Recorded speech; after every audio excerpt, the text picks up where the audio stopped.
Bienvenidos y bienvenidas al podcast Hidra, un espacio en el que compartiremos reflexiones y preguntas desde el Instituto de Investigación Urbana de Barcelona.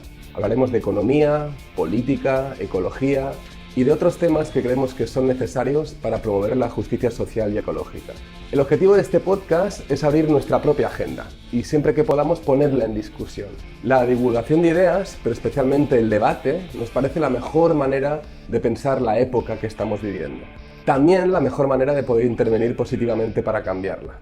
Nos gustaría poder dialogar con gente con quien estamos de acuerdo, pero no tanto para celebrar nuestro consenso, sino para poder compartir nuestras certezas y también nuestras diferencias y así poder negociarlas y pensar mejor. También nos gustaría poder dialogar con quien no estamos de acuerdo para, desde el disenso, poder avanzar en entender mejor un momento que, mejor reconocerlo, está más cargado de incertidumbres que de certezas. Sin embargo, este es el primer episodio y queremos empezar con un poco más de calma. Hemos pensado que para inaugurar este espacio era mejor iniciar con un episodio armonioso que nos permita escuchar a alguien que proyecte un poco de luz en el camino.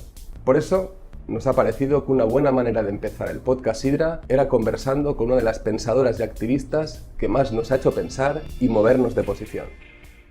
Hola, me llamo Yayo Herrero y trabajo en la cooperativa Garúa. Es una cooperativa que trabaja en torno a las transiciones ecosociales desde una perspectiva teórica, de reflexión, pero también práctica. Y en esta cooperativa yo fundamentalmente lo que hago es trabajo de consultoría, de investigación y de formación, sobre todo desde la ecología política y con perspectiva ecofeminista. Como activista formo parte de Ecologistas en Acción, una organización a la que llevo vinculada muchísimos años y en la que estoy y es desde donde desarrollo el activismo. Muy buenas, Yayo. Lo primero, agradecerte que estés en este espacio que empezamos ahora, en la Hidra, y básicamente es para tener conversaciones con gente afín, con gente que nos gusta lo que hace, cómo piensa y que consideramos que son referentes para nosotros. Y con lo primero que me gustaría empezar es con algo que a menudo te escuchamos decir, y es que si bien estamos en un momento donde parece que la cuestión de la emergencia climática y del cambio climático se ha socializado, es algo que está en la agenda, tanto social, política, a la vez parece que eso se deja cosas, ¿no? Y insistís mucho en situar que esto no es tanto solo una crisis climática, sino una crisis ecosocial, ¿no? Y me gustaría que empezáramos por ahí, sobre qué es esa crisis ecosocial, ¿no? ¿Qué es el espacio que rellena esa crisis ecosocial que la climática, al parecer, deja cosas fuera? Bueno, lo primero, daros las gracias a la Hidra por empezar este espacio conmigo, que es un súper honor, ¿no? Y por ir entrando. A ver, yo creo que vivimos en una cultura, la nuestra, que es una cultura, digamos, que se ha formado y se ha desarrollado como si flotáramos por fuera y por encima de la naturaleza, ¿no? Una cultura que no se percibe, digamos, como dependiente de la misma. Y en este marco, en algunas ocasiones, la crisis climática pareciera algo que le pasa a la naturaleza, algo que le pasa al resto de las especies, algo que incluso a veces le pasa también a las personas en forma de un evento climático extremo, de una ola de calor, ¿no? Pero no se percibe tanto como un conflicto, como una tensión, como un choque estructural entre las dinámicas que sostienen la vida en la naturaleza, que además se autoorganizan y son independientes al propio funcionamiento de los seres humanos, y la forma en la que los seres humanos hemos organizado la materialidad de nuestra vida y sobre todo los seres humanos en los países occidentales y en los países enriquecidos, ¿no? Digamos que la crisis climática, igual que la crisis energética, lo que hace es poner en jaque, poner en riesgo la posibilidad de que esos modelos socioeconómicos sigan funcionando y permitan, sobre todo, garantizar la cobertura de las necesidades de todos y todas. Por eso decimos que es una crisis ecosocial, es decir, lo que le está pasando al planeta le pasa al conjunto de los seres humanos, no son cosas que se puedan desgajar. Y de hecho, ahora que no hablas de esa separación y cómo se desgajan, o sea, hay como casi una mirada que hemos normalizado, que es precisamente esa separación, ¿no? Entre sociedad, naturaleza, como si no fuéramos vasos no comunicantes y que aquello que se llama naturaleza es un objeto externo o ajeno que hay que conservar. ¿Cuál es por un lado, cuál es el por qué, ¿no? Pensamos así, ¿no? Porque ha habido esta separación entre sociedad y naturaleza y qué supone realmente ver ambas cosas como articuladas, ¿no? Bueno, el por qué nos tendríamos que retrotraer a tiempos muy anteriores, ¿no? Para comprender cómo ha evolucionado la relación entre las personas y la naturaleza en nuestro marco cultural. Probablemente nuestra cultura, la cultura occidental, sea una de las únicas que ha establecido una especie de pared, un abismo ontológico, que es falso, pero que tiene una fuerza tremenda en la construcción cultural entre los seres humanos y el resto del mundo vivo, como si fuéramos cosas diferenciadas, ¿no? Nos tendríamos que retrotraer a cuando Platón planteaba que por un lado estaba el mundo de las cosas, donde estaban los cuerpos, la naturaleza, todo aquello que moría, todo aquello que mutaba, y el mundo de las ideas, aquello que estaba más bien en la razón o incluso en la capacidad pura de amar, en ese amor platónico, que figuraban como cosas distintas, ¿no? Una separación, una cultura dual que luego toma carta de naturaleza científica, por ejemplo, con el pensamiento, en el pensamiento de Descartes o en el pensamiento de Newton, que formulan la naturaleza como una especie de gran maquinaria, como una especie de gran mecano, cuyas leyes es preciso desentrañar a partir del conocimiento científico, ¿no? Eso ha generado una forma de entender la naturaleza, digamos, que está basada en la exterioridad, en la superioridad y en la instrumentalidad. Miramos desde la exterioridad, la superioridad y la instrumentalidad y la naturaleza, ¿no? Y por tanto, digamos, nuestras economías, nuestras tecnologías han alumbrado un poco la ficción como de no depender de ella. Es como si los seres humanos, efectivamente, como tú muy bien decías, consideraran la naturaleza un objeto dominable, controlable, un objeto situado jerárquicamente por debajo.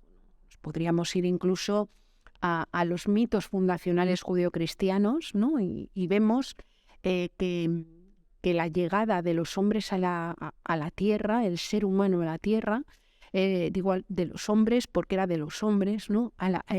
Es fruto de un castigo. Es decir, los seres humanos son creados por Dios en un Edén, en un lugar donde no hay esfuerzo, donde no hay carencia, donde no hay pesares, ¿no? Y el pecado de Eva de desobedecer a Dios y comer de la manzana desentraña que los seres humanos sean expulsados. Yo creo que es muy significativo, digamos, que los seres humanos en las culturas judeocristianas vivan en la tierra como fruto de un castigo, de una expulsión, y que tengan como horizonte último el poder otra vez escapar de ella. Yo creo que eso define mucho cómo nos relacionamos aquí con la naturaleza y con la tierra. Siguiendo con esa mitología, ¿no? que concibe a la naturaleza como algo externo, incluso como algo que no se debe tocar, que se debe conservar. A la vez también aparece, ¿no?, una metáfora que parece cargada como de cariño, pero a la vez tiene una parte oscura, que es esa idea de la naturaleza como regalo, ¿no? Los regalos de la naturaleza, ¿no? Como si el tipo de relación o la forma de relacionarse con la naturaleza en realidad fuera aprovechar eso que de forma gratuita, ¿no? Y de forma casi que no merece ningún cuidado ni responsabilidad, sino que aparece, ¿no?, casi de manera mágica, esos regalos que nos da la naturaleza, ¿no? Y decía, parece que es algo como que es positivo, que es agradable, que le da un trato diferenciado a la naturaleza, pero también está cargado, ¿no?, de una parte oscura, porque parecería que ahí no tenemos nada más que hacer que esperar esos regalos gratuitos, ¿no? Y creo que, o sea, y a lo mejor me equivoco, pero creo que es algo, ese tipo de mito, que es algo que desde la mirada ecofeminista se ha intentado desvelar, ¿no? Que no es tanto un regalo a la naturaleza, sino que a lo mejor es reconocer esa interdependencia, ¿no? No sé cómo situar este mito, si como algo que tiene sentido, como algo que hay que desvelar, como algo que, bueno, en cualquier caso, digo, desde el ecofeminismo esto ha sido todo un tema, ¿no? Sí. A ver, hay como diferentes relatos que han venido además de diferentes lugares y posturas diversas, ¿no? Por un lado, esa naturaleza supuestamente prístina que hay que conservar y que hay que mantener, que yo creo que en Occidente ha sido el que menos se ha mantenido, por así decir. Luego esa tierra como lugar de abundancia, como lugar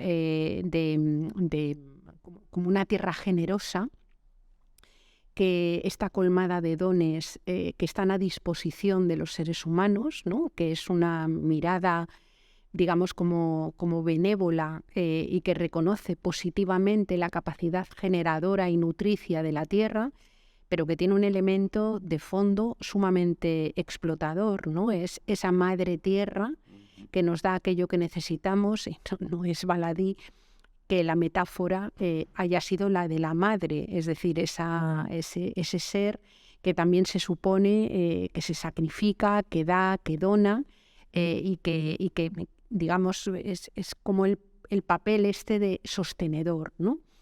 Y esa mirada ha convivido también con otra mucho más compleja, mucho más violenta, que es la idea de dominio, ¿no? La idea de una tierra que había que someter, que era preciso dominar a partir de la aplicación tecnológica, a partir del propio conocimiento científico, para ponerla al servicio de una causa mayor que era la del progreso, ¿no? Es muy curioso, por ejemplo, que Francis Bacon, en sus obras recurre constantemente a metáforas tipo penetrar, violar, dominar, someter, y mucho más significativo que el propio Francis Bacon pergeñara y pensara en el método empírico, es decir, en ese sometimiento a interrogación de todos los secretos de la naturaleza, precisamente asistiendo a interrogatorios de brujas por parte de la Inquisición, ¿no? Caroline Merchant, una filósofa desde mi punto de vista extremadamente interesante, en su libro La muerte de la naturaleza, habla y recoge precisamente el hecho de cómo una buena parte de la ciencia moderna surge precisamente del ansia de dominio, de control y de ejercicio de violencia sobre la propia tierra para extraer, como decía literalmente Bacon, extraer y arrancarle todos sus secretos y torturarla y estremecerla hasta sus fundamentos, ¿no? Digamos que conviven muchas veces esa imagen idealizada del paisaje, de la belleza de la naturaleza, ¿no? como objeto de contemplación externo a nuestra propia vida, la imagen de control y dominio y el elemento, digamos, de la naturaleza como inmanente, mientras que la vida trascendente tiene que apelar o tiene que intentar precisamente escapar de ella, escapar de sus límites y de sus constricciones, ¿no?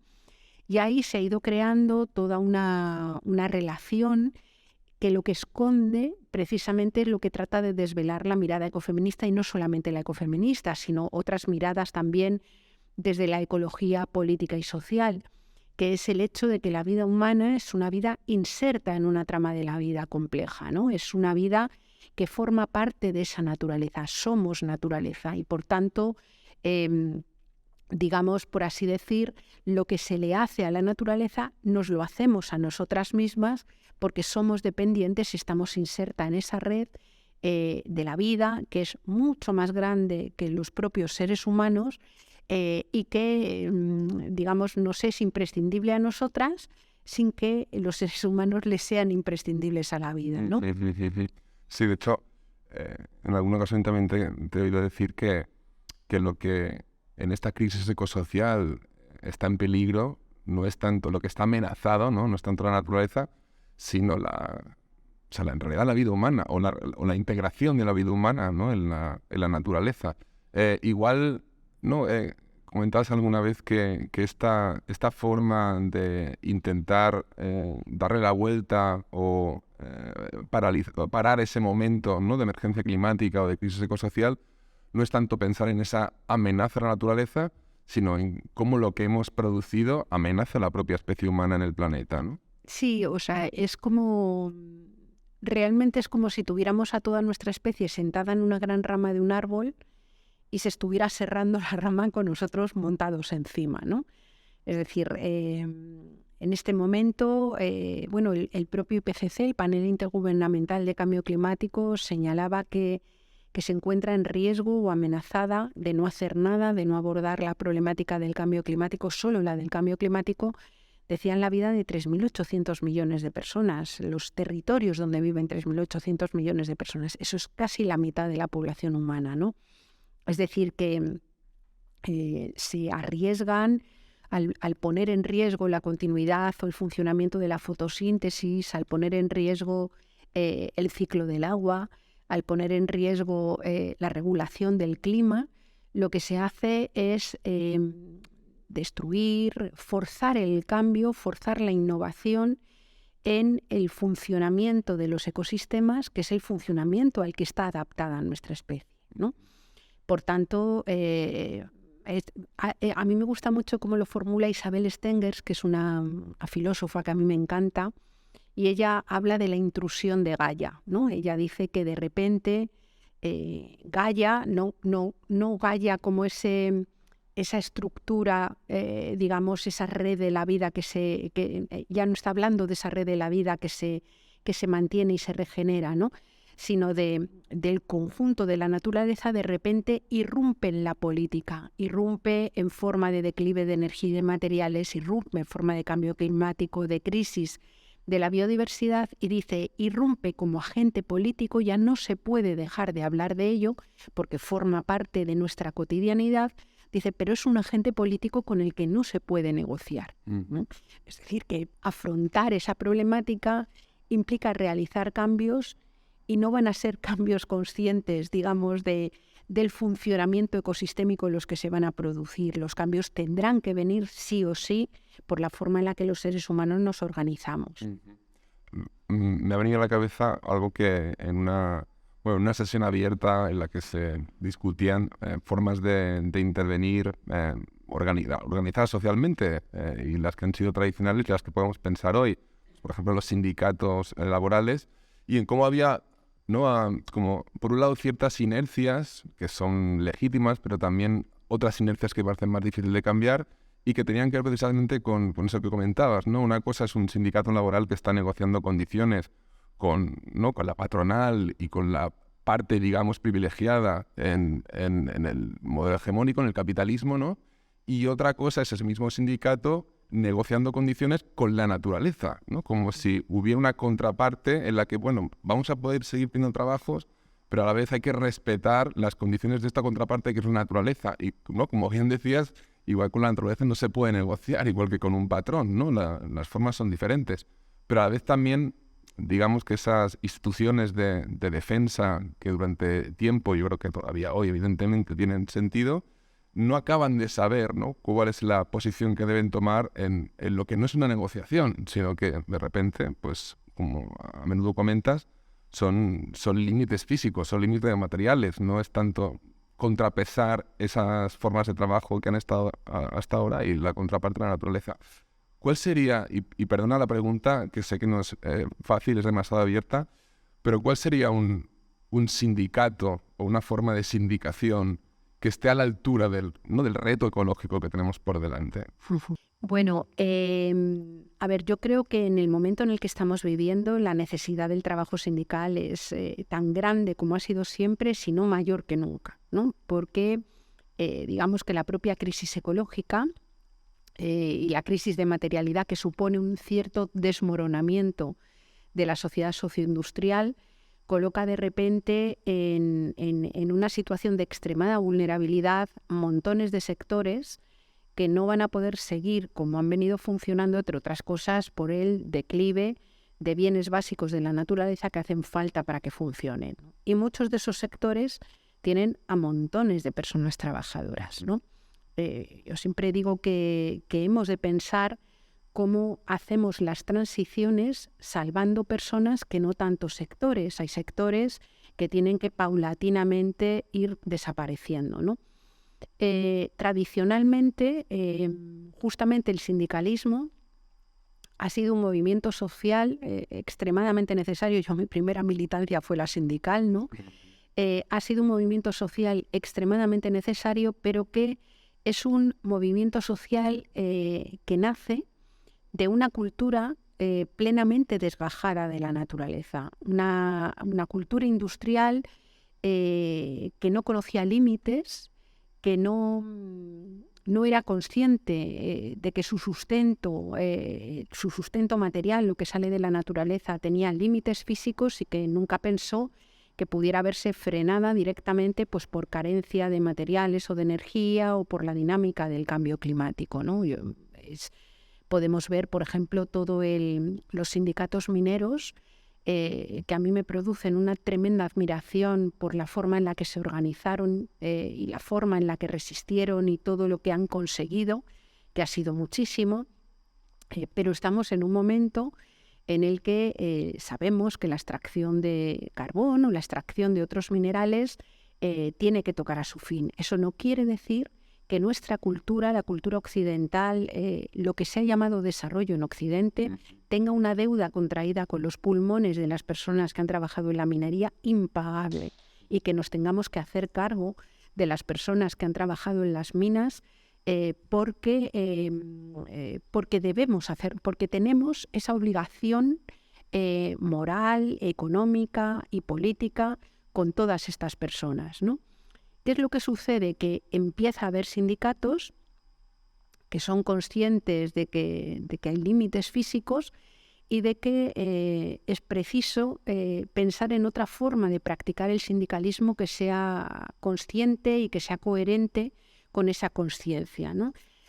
Por ejemplo, hay la mayoría sindical vasca, tanto SK como ELA como LAB, yo creo que son de los sindicatos que van, digamos que tienen una posición puntera en empezar a pensar, por lo menos a nombrar la crisis ecológica, a ser conscientes de que muchas de sus personas afiliadas participan y trabajan en sectores que están, digamos, extremadamente tensionados por la crisis ecológica y que incluso tienen pocas posibilidades de seguir adelante, ¿no?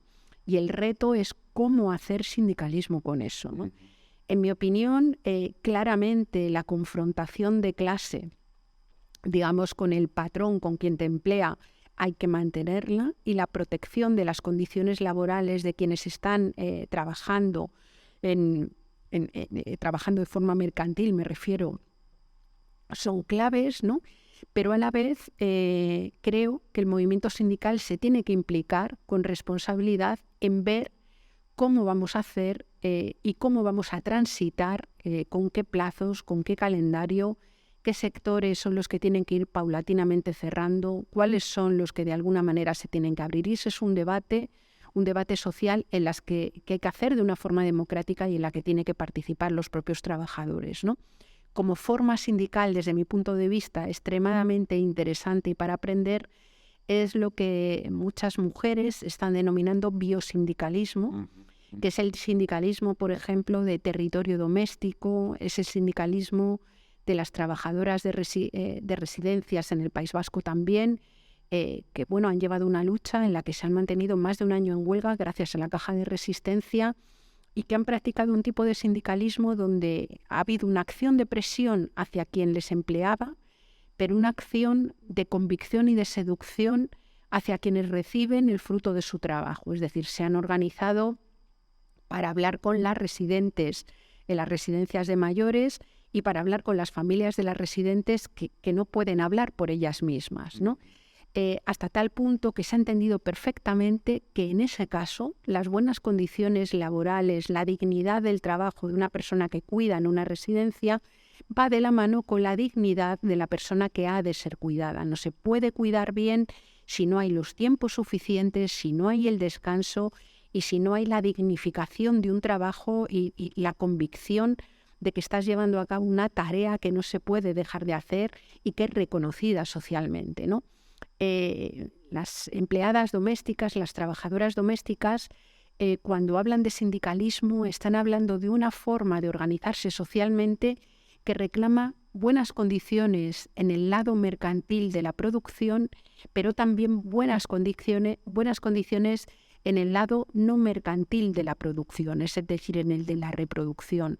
Es un sindicalismo que además de reclamar salarios, vacaciones, contratos, reclama regularización en los papeles a las mujeres extranjeras que realizan esos trabajos, a las mujeres que no tienen papeles en este momento, reclaman vivienda, reclaman reagrupación familiar, reclaman unos horarios que permitan desde tener una vida sexual deseada hasta poder tener relaciones, ¿no? Eso es el biosindicalismo, que eso es un sindicalismo que se preocupa integralmente del conjunto de la vida, no solamente de lo que pasa en la esfera laboral.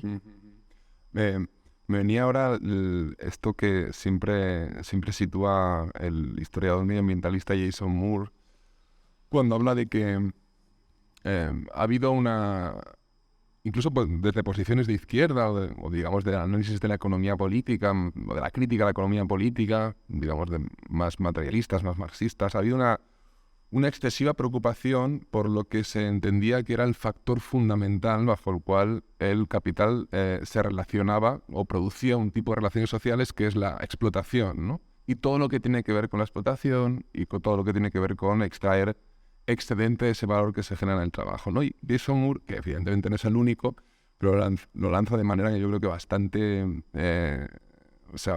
bastante dura y como una crítica a esa tradición, habla de que es incomprensible las respuestas a las crisis, ¿no? Crisis estructurales del capital, o es incomprensible las formas en las que se va reorganizando el territorio y el trabajo y también la reproducción, si no se atiende a que lo que realmente ha sostenido el capitalismo durante una larga época y que ha conseguido que ciertas crisis de beneficios se reviertan, no es tanto la explotación como la apropiación, ¿no? La apropiación tanto de relaciones ecosistémicas, de la naturaleza, digamos, y también del trabajo reproductivo. Y aquí, lo digo también porque quería como incidir en esta cuestión que ahora comentabas del biosindicalismo. O sea, aquí creo que también hay una cuestión que tiene que ver con la propia tradición del pensamiento emancipador, de las prácticas emancipadoras, que es que esto es algo difícil también de reconocer por parte de aquellas formas de organización que han estado muy monofoco sobre la producción, ¿no? Y que la apropiación, evidentemente sí, pero es algo que es secundario, ¿no? Esta idea clásica que a veces vuelve de es que no la cuestión principal es la producción y luego está... Y si a lo mejor lo que realmente sustenta, ¿no?, a ese modelo y lo salva de la peor manera posible, pero lo salva de las crisis, no es tanto la explotación como la apropiación, ¿no? Y ha quedado escorada. Bueno, Jason Moore plantea esto en su libro. En realidad esto viene de la tradición más antigua, digamos, del nacimiento de la economía ecológica y también de la economía feminista, ¿no? O sea, a mí me da mucha pena, por ejemplo, que un pensador como José Manuel Naredo no esté traducido al inglés, porque creo que evitaría reinventar 25 veces la rueda, ¿no? Como a veces tienes la sensación que se reinventa, ¿no?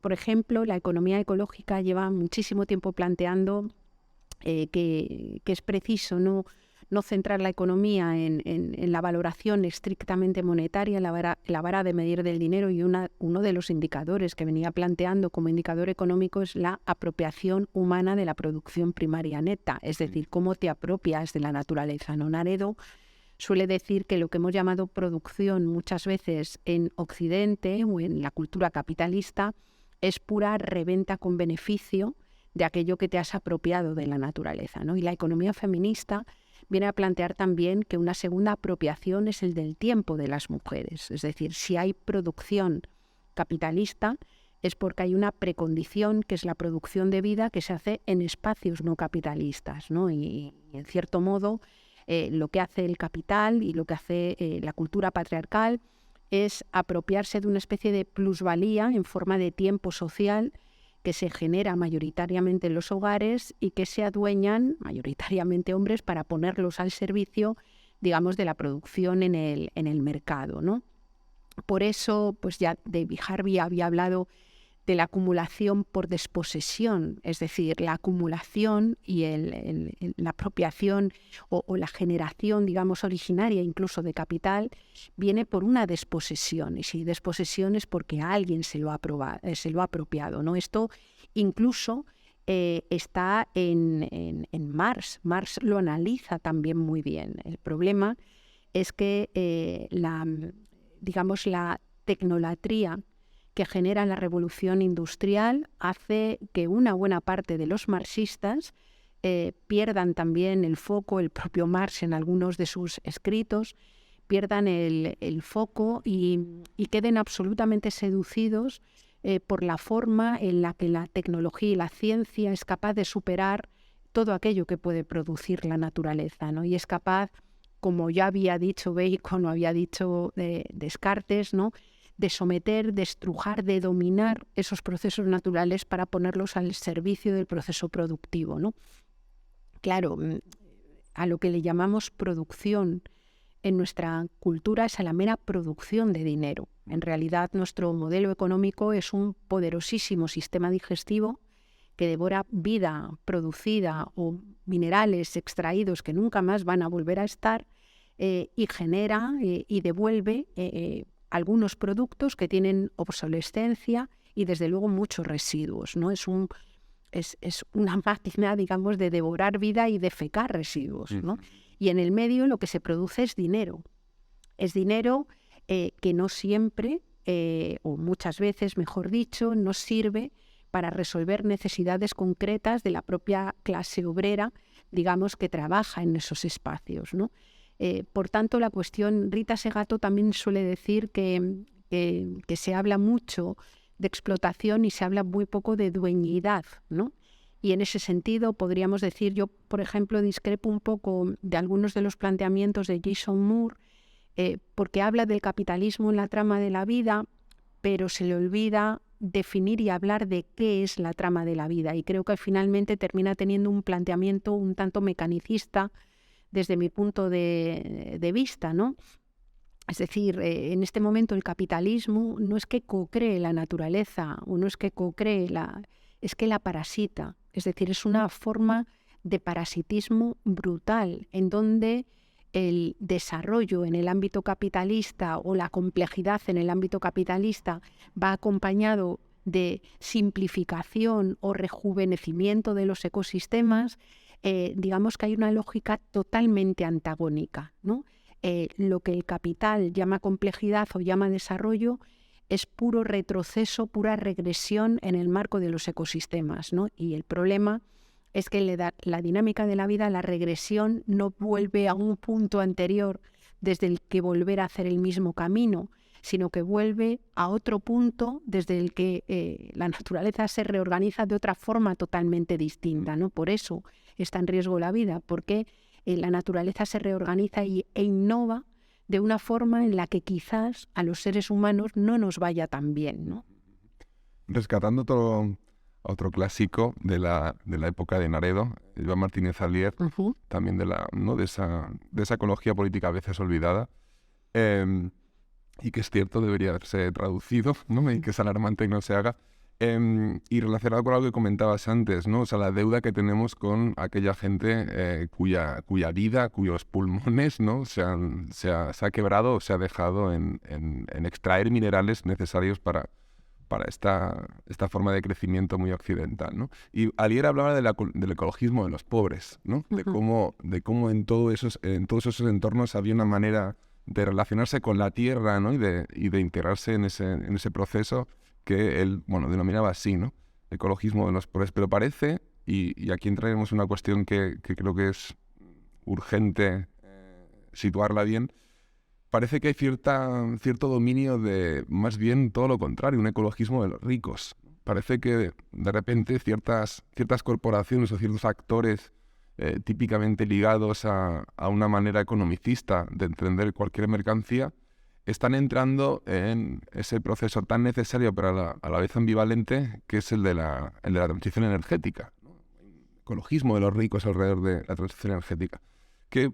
¿Cómo ves tú este proceso, ¿no? En el que de repente ciertos actores intentan acelerar ese proceso de transición por una cuestión puramente de beneficio. ¿Cómo eso puede, de alguna manera, malbaratar algo que es necesario, como una transición energética a las renovables?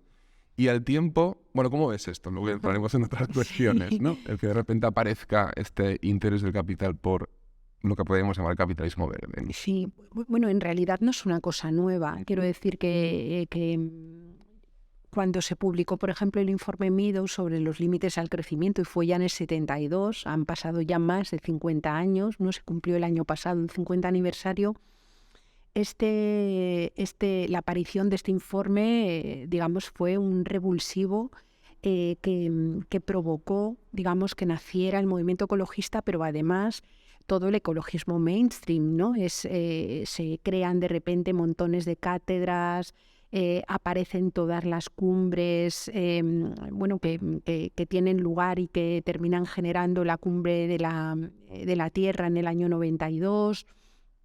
Es decir, aparecen de repente un foco enorme de trabajo en torno a la ecoeficiencia. Se establece el tema, o aparece con mucha fuerza el hecho de que no es necesario pensar en los límites físicos del planeta, porque la tecnología va a ser capaz de crear coches que funcionan mucho más eficientemente, bombillas que funcionan más eficientemente, y de hecho ha sido así. Es decir, hoy cualquier coche, incluso aunque no corresponda a los mal llamados ecológicos, es un coche que consume mucha menos energía y muchos menos recursos que uno de hace 50 años, ¿no? Y una bombilla seguramente consume mucha menos energía. El problema es que eso activa, en ausencia de límites, activa eso que se ha llamado el efecto rebote, que es bueno, más técnicamente denominado la paradoja de Gibbons, que viene a plantear que el ahorro que generas con cada unidad de producto te lo comes con el aumento de la escala de la fabricación de los productos. Es decir, que una industria y digamos un capitalismo con cierta orientación verde nace desde los mismos momentos de la preocupación ecológica, ¿no? ¿Qué es lo que sucede en este momento? Pues que 50 años de no haber hecho nada, nada de nada, 50 años de haber hecho muy poquito, lo que hacen es que en este momento ya no vayan a ser opciones, sino que son puras obligaciones. Es decir, el hecho de que nos encontremos en un momento de escasez, en el que empieza a escasear el petróleo con altas tasas de retorno energético, o en un momento en el que hay dificultades con la extracción de minerales, o en un momento en el que el cambio climático obliga a invertir cantidades ingentes de dinero en reparar paseos marítimos, en arreglar infraestructuras y demás, digamos que ahora ya es obligatorio, es esa intrusión de Gaia de la que hablábamos antes. Esto ha entrado para quedarse, y entonces la pregunta es ¿cómo hacemos para seguir ganando dinero en estas circunstancias, ¿no? Y bueno, pues si hace unos años se frenaban de forma directa las transiciones a las energías renovables, que se les pusieron en concreto en este país unos frenos y unas trabas tremendas, ahora mismo el planteamiento es hagámoslo rápidamente, pero hagámoslo con los mismos criterios y la misma apropiación, la misma dueñidad, digamos, que teníamos con los recursos petroleros, ¿no? Y entonces nos encontramos pues con una irrupción tremenda de grandes empresas, de grandes poderes, de fondos de inversión en el desarrollo de los parques eólicos, en algunos casos sin grandes planificaciones detrás y sin pensar en dónde se ponen, si justicia o no territorial a la hora de ponerlos, ¿no? Entonces, esto era una cosa que desde el ecologismo hablábamos hace mucho tiempo, es decir, cuando esto sea obligatorio, la disputa ya no será convencer a la gente de que hay cambio climático, convencer a la gente de que el petróleo era finito, sino que la disputa será qué tipo de modelo o quién se apropia, digamos, los bienes comunes, porque son bienes comunes que hacen falta para que la vida se sostenga, ¿no? Y en ese punto es en el que estamos ahora, ¿no?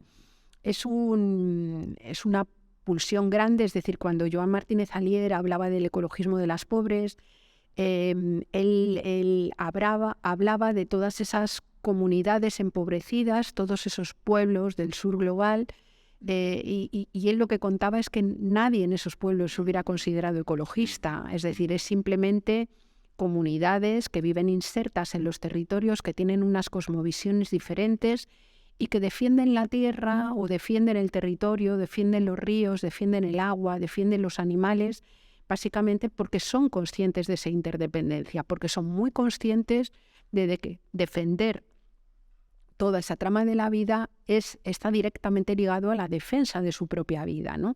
De hecho, por ejemplo, cuando hablamos de los ecofeminismos, hay muchas mujeres organizadas en los pueblos del sur que no quieren llamarse ecofeministas, porque la propia idea de lo eco, la propia idea de naturaleza, es una construcción occidental que objetualiza la propia naturaleza y la sitúa fuera de nuestra propia vida. Ya se hablan de los feminismos territoriales y dicen que la vida humana habita un territorio que es el territorio tierra, pero habita también un territorio que es el territorio cuerpo y que ambas están directamente ligadas, ¿no? Ese ecologismo de los ricos, que es puro marketing verde desde mi punto de vista, y tiene también algunas dimensiones que es preciso explorar, que son las que surgen cuando el ecologismo se plantea como algo de corte individualizado, ¿no? Cuando una persona de repente, bien intencionada, tiene una clara conciencia de preocupación medioambiental por lo que le vaya a pasar en el ambiente y cómo eso afecta al conjunto de la vida, y dice, bueno, pues me voy a comprar un coche eléctrico o voy a comer comida ecológica, ¿no? En una consolidación o vuelta de tuerca del fetichismo de la mercancía, porque no sabemos de dónde vienen los minerales que han fabricado ese coche eléctrico, o no sabemos de dónde ha venido ese producto supuestamente ecológico que no tiene pesticidas, que no ha sido fabricado o cultivado en realidad fabricado con productos químicos de síntesis, pero que a lo mejor viene del otro lado del mundo y lleva una huella ecológica tremenda y supone una extracción de agua virtual de territorios en donde no la hay, ¿no? Entonces nos encontramos con que hemos de tener cuidado en que el ecologismo, promovido desde los mercados, promovido desde la propia publicidad, no se transforme en una especie de pijo progresismo verde, en donde quien tiene dinero para pagar tomates a 8 euros el kilo los paga, y quien no tiene, pues sigue comiendo tomates plagados de pesticidas que le enferman, ¿no? Es decir, hemos de pensar fundamentalmente en la transición ecológica a la vez que pensamos en la cobertura de las necesidades de todo el mundo, ¿no? Y había alguien, no recuerdo el nombre de quién era, que lo planteaba de una manera que a mí me parecía interesante, ¿no? Es decir, que toca ahora mismo pensar en cómo evitar el fin del mundo a la vez que piensas cómo llegar a fin de mes, y que eso sea una cosa que vaya de la mano, ¿no? Si no, ni hay transición ecológica justa, y yo me atrevería a decir que ni habría transición ecológica, porque lo que sucederá es que las personas más empobrecidas se rebelarán con toda justicia y todo derecho contra normativas o criterios verdes que son excluyentes, que son injustos, que son, digamos, supremacistas en el sentido de que son para muy poca gente. Y en esas posibles formas de reacción, ¿no? Posible, como decía hasta ahora, pijo progresismo o algo que no tiene en cuenta las desigualdades que ya se producen tanto dentro de los entornos de las megaregiones urbanas occidentales, pero también en su relación con el sur. Claro, ahí en esas formas de reacción o de movimientos reaccionarios, pero que a la vez no es tan fácil decir estos son movimientos reaccionarios que no creen en el progresismo, etcétera, sino que son ambivalentes, ¿no? Hemos tenido algunos ejemplos, ¿no? Siempre se habla de los chalecos amarillos, ¿no? En Francia, con esa subida del impuesto del diésel, y cada vez parece que se percibe como una medida elitista y no está teniendo en cuenta precisamente ese final de mes, ¿no? ¿Cómo crees que este tipo de procesos en los que, debido a esa no coordinación entre el fin del mundo y el fin de mes, o en cómo se articula, digamos, la dimensión laboral y medioambiental, ¿cómo crees que estos procesos, no te digo que mires una bola de cristal y cómo van a aparecer, pero cómo pueden expresarse, ¿no? Porque a lo mejor también nos pone en una posición un poco extraña, porque a lo mejor no es simplemente una lectura de esto es un movimiento reaccionario, conservadurista, individualista, etcétera, pero a la vez tampoco es algo que, por así decirlo, ligue con una tradición política estrictamente emancipadora, ¿no? Entonces, ¿cuál es la manera, ¿no?, de relacionarse con esas explosiones sociales? Mira, yo creo que el caso de los chalecos amarillos ha sido un caso bien significativo, ¿no? Porque es una movilización que surge sobre todo de las barriadas periféricas de París, cuando de repente se le aplica un impuesto al diésel y nos encontramos de repente con que hay un montón de personas que trabajan como transportistas, que son falsos autónomos, personas que necesitan un coche y tienen un coche diésel viejo para trasladarse y que no están dispuestos a ser, digamos, los sujetos sacrificados en una transición ecológica, ¿no? Y digo que es muy significativa porque ese movimiento que sale con un fuerte rechazo a esas medidas supuestamente ecológicas, sin embargo, es un movimiento que después se trabaja con él y es un movimiento que se reconvierte en un movimiento que defiende lo público, que defiende lo colectivo y que reclama una transición ecológica real y justa, ¿no? Es decir, que justamente en ese caso, en el que se pensaba que eso podía haber acabado pues, directamente en el Frente Nacional y con una movida de corte, digamos, populista, ultraderechista, se frena y se reconvierte en un movimiento ciudadano que empieza a englobar la preocupación ecológica a la vez que otras preocupaciones sociales, ¿no? Yo creo que vamos a ver muchas cosas probablemente de aquí en adelante. Vamos a ver lugares en donde el rechazo a todo lo ecológico sea muy fuerte, es decir, y el rechazo a una transición ecológica desde posturas negacionistas hasta, digamos, acusaciones de antidesarrollismo, cosas que ya hemos conocido y ya existen, ¿no?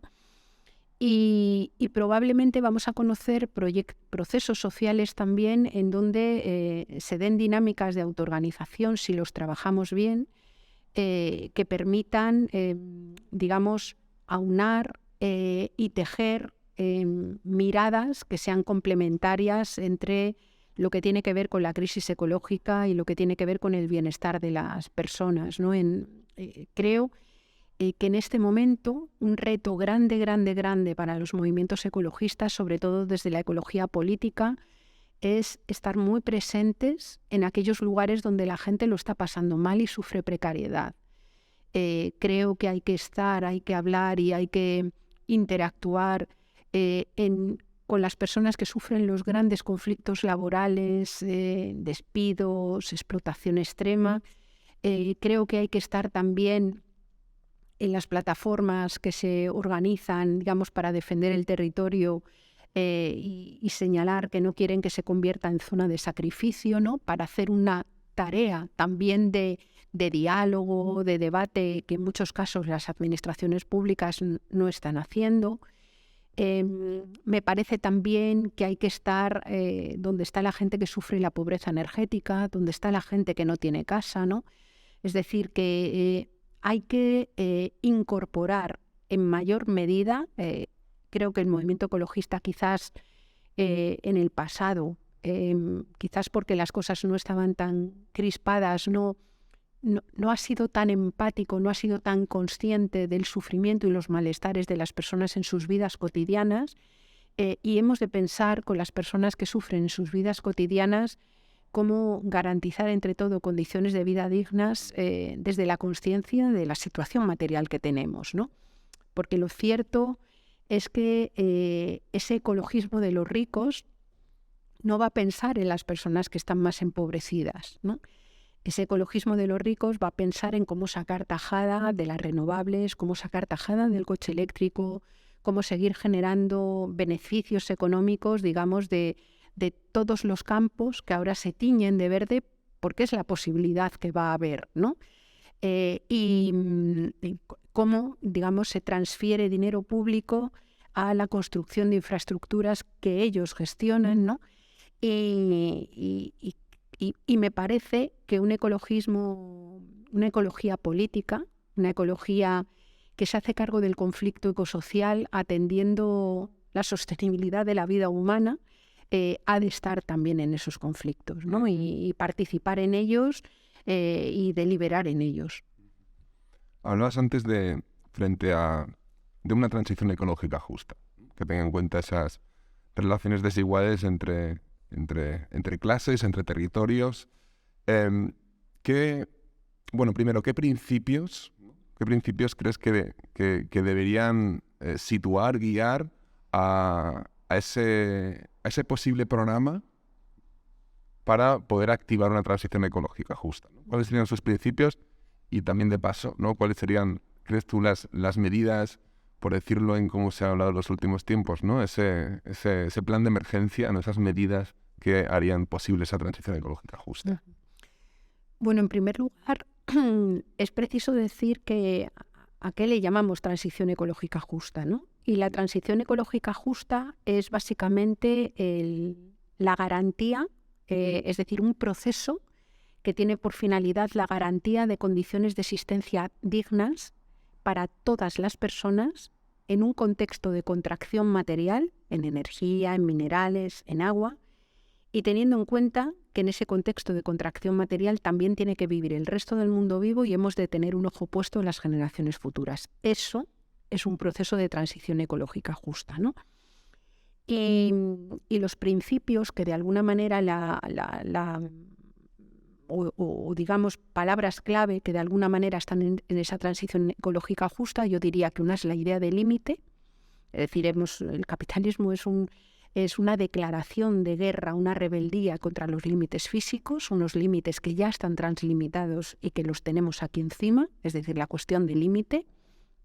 Es decir, no se puede salir de esto creciendo más si para crecer más se necesita más energía o se generan más residuos. La vulnerabilidad, es decir, la consciencia de que la vida humana tiene que ser sostenida, que no se sostiene sola, que hay que sostenerla intencionalmente y que para eso hace falta vivienda, agua, energía, minerales, sanidad, educación, cuidados, ¿no?, que tienen que estar garantizados. Un tercer elemento, junto con los límites y la vulnerabilidad, tendría que ser la urgencia. Y urgencia no simplemente prisa, en el sentido de hacer cosas a lo loco y ya, sino pensar y establecer plazos concretos que nos permitan ir avanzando en un diseño planificado. Otro vector sería la democracia, es decir, de estas circunstancias hay gente que plantea salir por vías autoritarias y por vías, de restricción a las libertades de las personas y de las comunidades, ¿no? Yo hablaría también de suficiencia, ¿no? Es decir, como la necesidad de aprender a vivir con lo suficiente. Esas son claves básicas, al igual que la redistribución y el reparto de la riqueza, ¿no? Son elementos básicos. Y en cuanto al tipo de cosas o los pasos urgentes que habría que dar, yo diría una política pública que establezca una especie de renta básica, pero una renta básica también en especie. Es decir, la política pública tiene que ser capaz de garantizar, entre otras cosas, lo que dice en la propia Constitución del Estado español.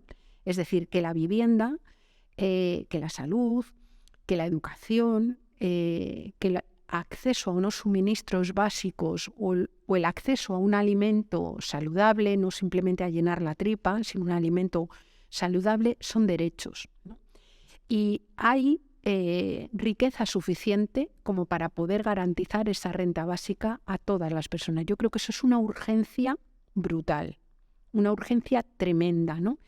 En primer lugar, para poder generar espacios seguros para la gente, desde los que poder abrir esos debates para ver cómo se hace esa transición, ¿no?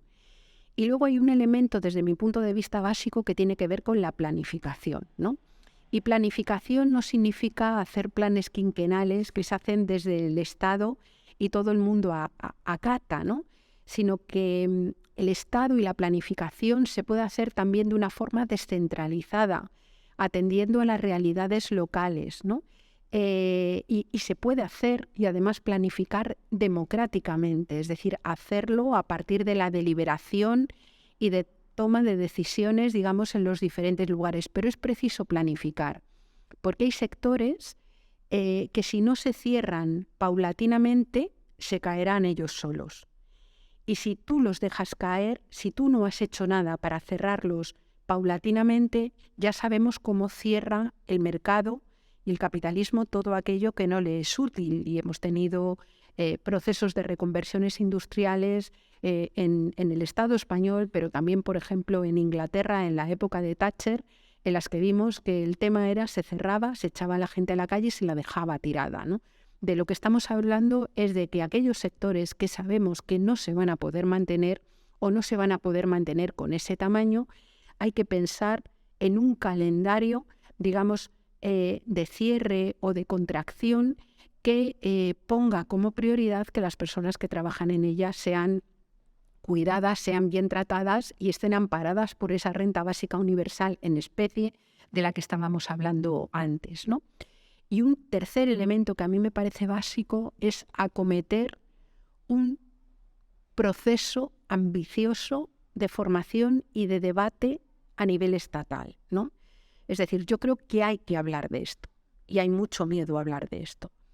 Hay que hablar de esto y hay que hablar en todas las escalas de la institucionalidad, hay que hablar en los movimientos sociales y se pueden conformar y financiar procesos de participación pública en donde haya posibilidad de deliberar y de hablar de ello, ¿no? Porque, digamos, la cuestión cultural es clave.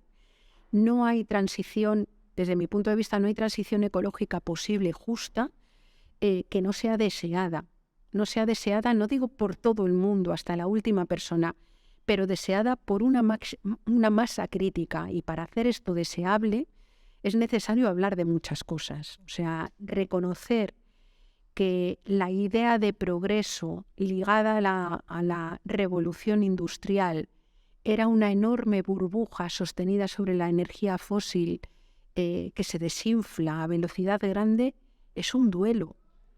Es decir, nos hemos formado y nos hemos construido con una idea de progreso y una idea de desarrollo que estaba ligada, incluso la propia idea de emancipación era una emancipación basada en el progreso material, en la superación constante de los límites, ¿no? Y entender que eso, que era el marco del progreso, no es viable o no es factible, genera un duelo que hay que acompañar, un duelo que hay que atender y que hay que comprender, ¿no? A la vez que exploramos otras miradas, otros horizontes que puedan generar ilusión, que puedan mostrar un futuro más sencillo en lo material, pero quizás muchísimo más rico en lo cultural, en términos de tiempo disponible, que eliminen los problemas de salud mental que vivimos en este momento, que en muchos casos no sé si son de salud mental o de problemas de falta de salud mental o quizás problemas de exceso de salud mental, ¿no? Porque a veces los problemas de salud mental, la rebeldía o la tristeza son, digamos, reacciones tremendamente sanas ante un mundo que claramente no va bien, ¿no? Entonces, bueno, yo creo que tenemos mucho que ganar, es muchísima gente la que está empobrecida y es muchísima gente la que en un marco de generar vidas seguras para todos y todas va claramente a vivir mejor en el contexto de una transición ecológica justa. Bueno, yo creo que tú sabrás reconducirlo a un lugar bonito, lo que te voy a decir, pero conectaba mucho con esto. Hace relativamente poco, junto con Laia, compañera mía de la Hidra, estábamos viendo algunos datos sobre la región metropolitana de Barcelona, porque, bueno, como bien sabes, a veces solo mirar la ciudad o los centros no te explican lo que está ocurriendo realmente en ese territorio. Y claro, veíamos si miramos en términos de cuánto dinero se dedica al alquiler, cuánto dinero se dedica a los consumos domésticos, pero que no son una elección, sino que van obligados para poder sostener la vida. Cuánto se dedica al transporte, y de nuevo no por una elección, sino porque pues gente que vive en la primera o segunda corona tiene que ir a trabajar o al revés, ¿no? Gente que vive en el centro va a trabajar a la primera corona metropolitana, aunque este tipo de viajes se da mucho menos, ¿no? Y veíamos el salario medio y casi no salían las cuentas, ¿no? Claro. Estamos hablando de casi un 90%, si lo sumamos todo, y estoy hablando de algo que tiene que ver o bien con supervivencia directa o bien con cosas o consumos que tienes que hacer para poder sostener esa vida, ¿no? Esa supervivencia, o por ejemplo ir en transporte al trabajo. Estamos hablando casi de un 90%, en algunos casos incluso más, ¿no? Porque al final el salario medio es lo que tiene, que se está dejando una serie de horquillas que te hablan de una pobreza mayor. Y seguramente es un ejercicio excesivamente lineal, ¿no? Pero pensamos, y además es una situación estructural que viene de lejos, ¿no? Pensamos, si en esta situación, ¿no? Si en esta situación en la que realmente hay muy poco de esas economías domésticas que pueden dedicarse al ocio o a la alegría o a otro tipo de cosas que no sean las que estrictamente tienes que hacer para sobrevivir, si en esa situación no hay una rebelión, ¿no? ¿Qué tiene que ocurrir para que exista?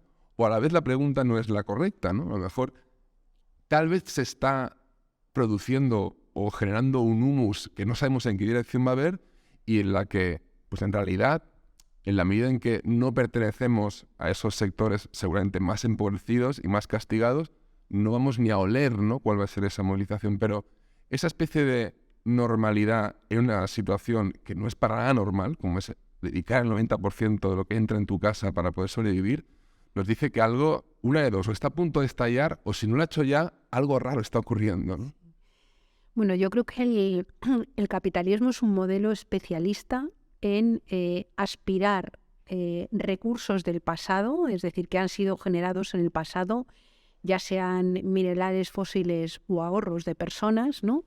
Y dejar el futuro lleno de campos minados en forma de deuda, ¿no? Ya puedan ser residuos de una central nuclear o deuda de personas, ¿no? En buena medida, el otro día las compañeras de Ni Una Menos de Argentina hablaban bastante y hacían una reflexión bastante interesante del papel que juega la deuda como forma de disciplinamiento también y como forma de mantenimiento de una determinada situación, ¿no? No es baladí ni es casual que después de la pandemia y sobre todo después del confinamiento se produjera una situación poco estudiada todavía de toda esa cantidad de gente que no quiso volver a sus empleos, ¿no? Es decir, gente que fue consciente durante aquellos días que casi le salía más caro y desde luego también en salud y en tiempos el mantener unos empleos de mierda, ¿no? En los que no encuentran ningún tipo de sentido vital y donde el propio hecho de ir a trabajar efectivamente te genera una serie de gastos en donde entras en una rueda en la que casi trabajas para pagar vivienda y para pagar la propia posibilidad de seguir yendo a trabajar, ¿no? Que es una cosa bastante perversa, ¿no? A mí por eso me parece que hablar de renta básica en especie es clave, ¿no? Es decir, yo creo que si muchas personas tuvieran garantizado la vivienda o con el acceso a la vivienda pagando muy poco, ¿no?, como derecho, y tuviéramos una cesta de alimentos razonable a unos precios adecuados y un mínimo de consumo energético que te proporcionara lo mínimo que necesitas, un consumo adecuado de energía, probablemente habría muchas personas que se encontrarían mucho más emancipadas en una situación de mucho más poder frente a trabajos y a empleadores, digamos, que les explotan de forma clara, ¿no? No quiero ser banal en esto porque, bueno, hubo gente que durante el momento de la pandemia, yo he conocido mucha gente que me ha dicho que vivió el confinamiento y esa suspensión de las obligaciones del trabajo los vivió de una forma bastante positiva, ¿no? Digo que no quiero ser banal porque hubo gente que tuvo que estar encerrada con sus maltratadores, o hubo personas que estaban encerradas y viven de la economía informal y estar encerradas lo que significaba era que no podían comer al día siguiente, ¿no? Es decir, que soy consciente de que está todo esto, ¿no? Pero creo que la deuda funciona como elemento de disciplinamiento y sobre todo lo que funciona también como un enorme elemento de disciplinamiento es no ver otra salida. Es decir, no ser capaz de vislumbrar como sociedad un mundo que no esté basado en el tema de que o eres útil para el mercado y recibes un salario o tu vida, digamos, careces de derecho a ella.